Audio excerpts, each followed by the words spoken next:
Ce fameux accord de Paris conclu en décembre dernier à Paris, donc à l'issue de la COP21, tardait à se concrétiser. L'annonce de la ratification de cet accord par la Chine et les États-Unis est donc une bonne nouvelle. Ces deux pays sont les plus gros pollueurs de la planète. Ensemble, ils représentent environ 40% des émissions de gaz à effet de serre. Désormais, l'accord devrait pouvoir entrer en vigueur d'ici la fin de l'année. Sophie Goldstein.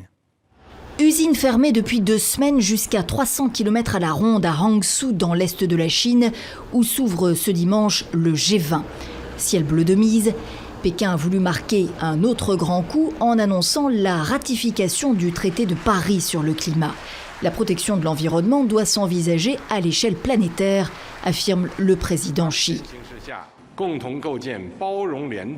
Nous devons bâtir une gouvernance énergétique mondiale pauvre en carbone afin de promouvoir la coopération dans le développement des énergies renouvelables. Quelques heures plus tard, c'est au tour de l'autre plus gros pollueur du monde, les États-Unis, à emboîter le pas à la Chine. Traité ratifié, le président américain s'en félicite. Ce combat, un pays seul ne peut pas le gagner. C'est pourquoi l'accord de Paris en décembre dernier était si important. Près de 200 pays se sont entendus pour mettre le monde sur la voie de l'énergie décarbonée. Nous en viendrons peut-être à considérer ce jour-là comme celui où nous avons finalement décidé de sauver notre planète. Chine et États-Unis, plus gros pollueurs du monde avec 40% des émissions de gaz à effet de serre à eux deux, s'ajoutent donc aux 24 pays qui ont d'ores et déjà ratifié le traité sur le climat, dont la France. Aucun Européen jusqu'ici.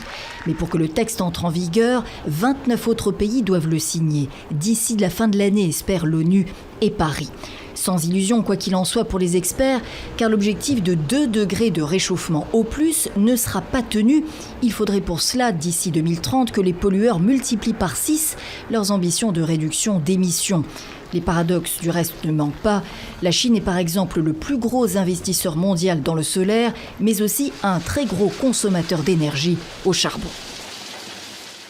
Alors pour parler climat avec nous en duplex de Bruxelles, Jean-Pascal Van Ypersdale qui est climatologue à l'Université catholique de Louvain. Bonsoir.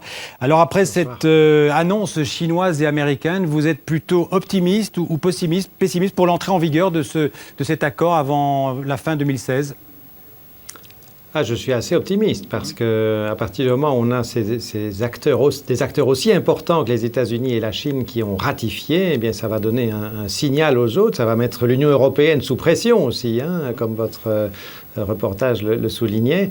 Et si l'Union européenne ratifie, eh bien, on y sera quasiment pour l'entrée en vigueur. Donc ça aurait été un processus très très rapide par rapport à ce qui s'est passé pour le protocole de Kyoto, qui a mis 8 ans à être ratifié suffisamment pour entrer en vigueur. Alors malgré ce progrès, on a quand même l'impression que les gouvernements y vont parfois reculons. Est-ce que la planète aura du mal à rester sous ce fameux seuil d'une augmentation de 2 degrés ?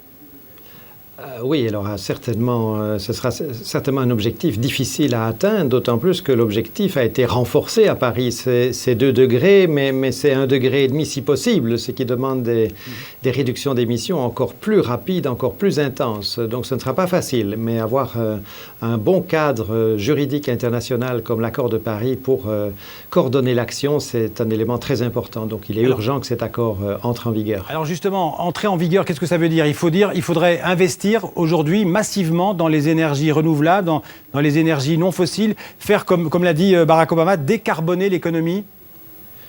Exactement. Et il y a d'une part les investissements dans les sources d'énergie propres, mais il y a aussi l'efficacité énergétique qui est très importante parce que si on n'améliore pas substantiellement notre efficacité, si on ne réduit pas fortement les gaspillages de tous les côtés, du côté énergétique, dans le domaine énergétique, eh bien ça va être très difficile de fournir cette énergie avec des énergies propres.